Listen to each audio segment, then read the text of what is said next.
এছ'চিয়েশ্যনে চাৰে কাৰ্যসূচী আছে, চাৰিদিন কাৰ্যসূচী এতিয়া আৰম্ভ কৰা হৈছে আজিৰ পৰা। আৰু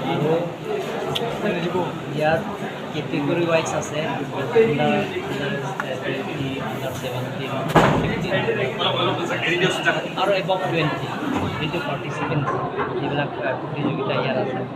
আৰু অসমৰ পৰা 34 জিলাৰ পৰা আহিছে, ডিষ্ট্ৰিক্টৰ পৰা আহিছে। টোটেল ইয়াত পাৰ্টিচিপেণ্টছ হৈছে 3,400 ইয়াত প্ৰতিযোগিতা হৈছে অনুষ্ঠান। গতিকে আজিৰ পৰা আৰম্ভ কৰিছে, ৰিচেণ্টলি উদ্বোধন কৰা হৈছে। আছাম ষ্টেট কাৰাটে এছ'চিয়েশ্যনৰ পৰা অৰ্গেনাইজ কৰিছে আৰু কাৰ্বি আংলং স্পৰ্টছ এছ'চিয়েশ্যনে সহায়িতা কৰিছে। আৰু আমি কাৰ্বি আংলং সমাজ কাউন্সিলক আমি কৰ্প'ৰেশ্যন এটা দিছোঁ। আৰু প্ৰথমবাৰ আছাম ষ্টেট কাৰাটে এছ'চিয়েশ্যনৰ কাৰ্বি আংলঙৰ এটা পতাকা ইয়াত প্ৰথমবাৰ।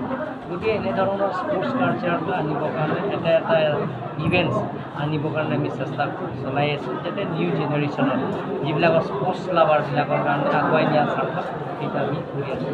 গতিকে কাৰ্বি আংলং সমাজ কাউন্সিলৰ পৰা আমি আমাৰ নেক্সট CM কাপ আছে, CM কাপ ইয়াতে হ'ব। তাৰপিছত অল আছামৰ বেডমিণ্টন জুনিয়ৰ ইয়াতে হ'ব। তাৰ Assam badminton master game association ইয়াৰ পৰা 26ৰ পৰা ইয়াত আৰম্ভ কৰা হৈছে। এনেধৰণৰ বেলেগ বেলেগৰ ইভেণ্টছ ইয়াতে আপোনালোকে দেখা পাব। যোৱাবাৰৰ আই লীগ ইয়াতে অল ইণ্ডিয়া যে আই লীগ ওপৰৰ চেম্পিয়নশ্বিপ ইয়াতে হৈছে।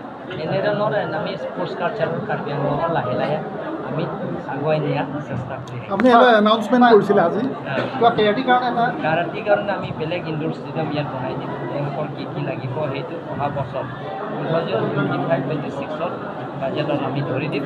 সেইটো যাতে কাৰাটীৰ কাৰণে ইয়াত বহুত আছে, বহুত ল'ৰা ছোৱালী ইয়াতে চেল্ফ ডিফেন্সৰ কাৰণে যায়। গতিকে আমি স্পেচিয়েল হিচাপে তেওঁলোকক কাৰ্বি আংলং সমাজ কাউন্সিলৰ পুঁজিৰ পৰা দিম। Thank U.